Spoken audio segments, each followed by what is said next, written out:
Hi and welcome back to Real Opinions. It's been a while since I covered any anime stuff, and that's because I kind of just got burnt out on trying to keep up to date with all the seasonal stuff and trying to put out reviews for the channel, and I think it just led to, me being really sick of all the mediocrity of all the stuff that comes out season upon season. And so I'm doing this review for 3 reasons really. 1, because it's something I've already watched. 2, because it's relevant again. And 3, because this is a show that kind of just gets me excited to watch stuff again.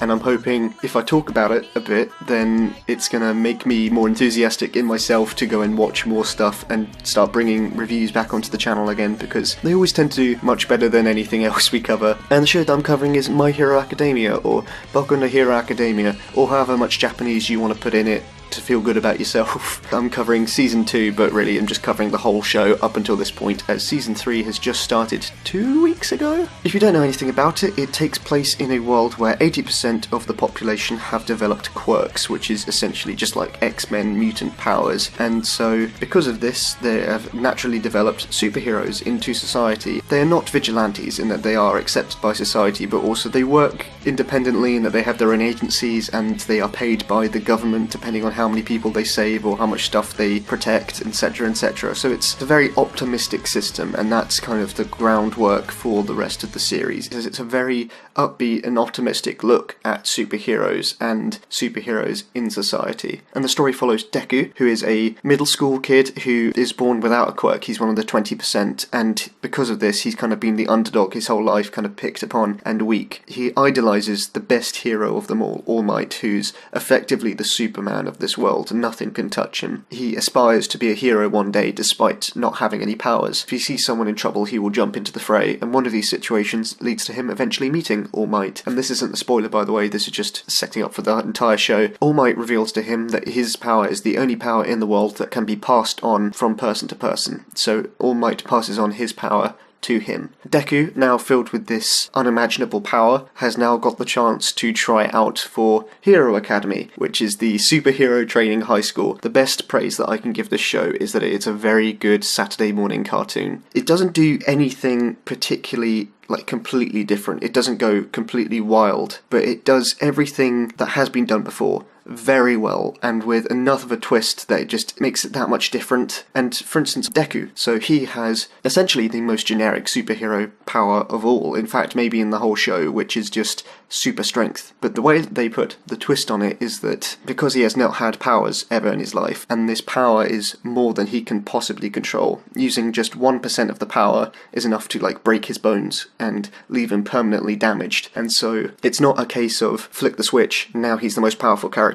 It is about him slowly learning to adapt this power to his body and slowly learning to use it bit by bit, and using different aspects of it, like applying the strength to different parts of his body. Because of that, it means that he still gets a progression despite the fact that he has the strongest superpower, and it's not only that he is being beaten down by other people around him when he gets into fights, but also that he's beating himself down in order to progress himself. And so I think that he becomes quite compelling despite the fact that he can kind of fall into protagonist problems at times, which is just because he's the central focus of it. He doesn't tend to have as much characterizations as those on the fringes. Another example of a power that's done slightly differently is that his school antagonist, his best friend turned bully, was Bakugo, and he has fire powers. Again, very generic thing, but it's not completely, in that his sweat is kind of like nitroglycerin, so he controls explosions. When I say powers, I don't mean, you've probably already seen in the clips that I'm showing, but physically changes them as well. Even for a kid's show, it's not afraid to go into some of the weirder things. Like there is the person that has the ability to move any of their body parts to another part of their body, which is just freakishly fascinating. Like the idea of that he can move his eyes to his palms to look round corners, or move his ear to his foot to listen out for footsteps, and someone that has headphone jacks for ears, and people that are born with mechanical parts embedded into them, like jet exhausts into their legs. It's making them physically different, which makes it much more entertaining to watch. I've kind of talked about the design of the characters, but I will also say that all of the characters themselves are admittedly tropey, and then they put just enough earnestness into them that you grow to enjoy them. And it's because of these characters that I think that it just pushes the enjoyment to another level when it comes to the fights, which are by far the best bit of this show. Season 1, I watched it, and I honestly was not too fussed about this show. It felt like it was going a bit too slow for my taste, and it hadn't really done enough to separate itself from generic superhero. And this, coming into the second season, I was just more watching it because I had watched the first season and I was willing to drop it. And then they get into the sports festival arc. They start pitting the characters against one another, and it becomes 10 times more interesting and much more enjoyable, where every episode is 2 characters facing up against one another, and they continue to combine their powers in interesting ways, and they clash their personalities alongside the physical battles in ways that made the show so much more compelling, in that I was watching it and finishing the episode and thinking, oh, I enjoyed that way more than I thought I was going to. Like, I'm way more into the show than I thought I was. And that is why, again, I compare it to an idea of a really good Saturday morning cartoon. Like, I was looking forward to this every single week for season 2 because I could just sit down. I knew I was going to get 22 minutes of a fun action series where you get really stellar animation, well-developed characters. All of the characters are fundamentally kind of set in their ways because that just kind of is the way that shonen tends to lend itself. The person has to have a very firm mindset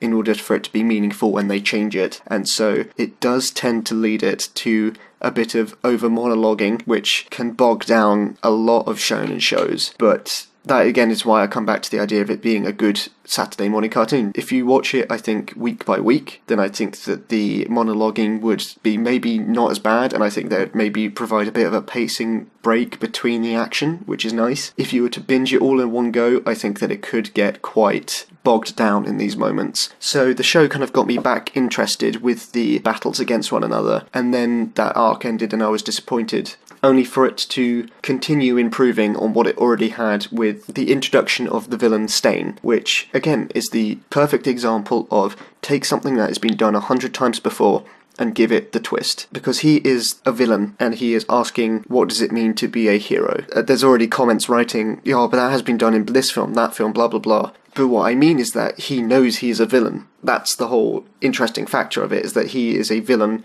that believes in heroes. And he thinks is that there are too many fake heroes about, with the fact that they have become essentially like public servants. And through that, he is disgusted by so many weak heroes that he wants to draw out the strongest heroes, and he wants people to be doing it not because they can make money doing it. He wants to push to make true heroes a thing again, and he's doing that by becoming a serial killer, which again in a kids show is kind of darker than you're expecting. And the serial killing ties into his very interesting quirk. This alone is interesting enough, and then it leads to him coming into combat with the kids. The eventual fight is a tiny bit dragged out for my liking, but even though it is a kids' cartoon, you can still worry for the state that the characters are going to get in, because it's willing to go slightly darker than the usual show. I think you could argue that the show is just kind of silly, and maybe you could also argue that it's a bit overhyped and not as good as people think. But for me personally, while I do find that some episodes definitely vary in quality, and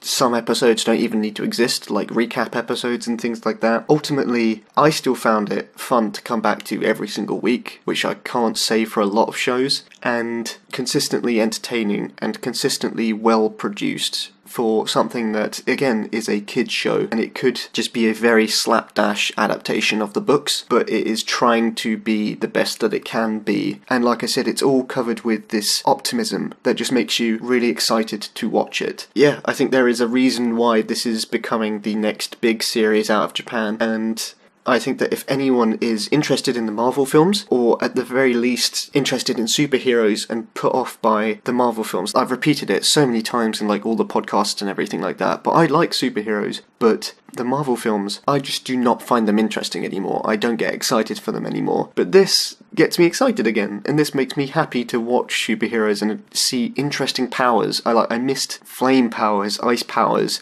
stuff interacting with one another, like actually having interesting combinations every week and always trying to find new ways to make it fun, as opposed to just increasingly bigger people punching each other. Thank you very much for listening if you've got this far. Hopefully you're going to be trying to do more anime reviews in the future, and if you want a particular series, write it in the comments, because we don't get enough comments, and it will definitely be done. I assure you of that. The Real Opinions website has been completely redone if you're interested in reading any articles. Also coming up, if you are interested in anime, I have an interview with the director and producer of Mary and the Witch's Flower, which should be coming out in a week or so, and that is written on the website. You can find out when that comes out by following us on Twitter or Instagram, or eventually when the review for Mary and the Witch's Flower comes out on YouTube, I will be linking to it. I mentioned podcasts. We have numerous podcasts. If you want to support us, just click an Amazon link below. It's free and it will support us if you buy anything for the next 24 hours. And God, yeah, I listed a lot of stuff. Yeah, thank you very much for listening.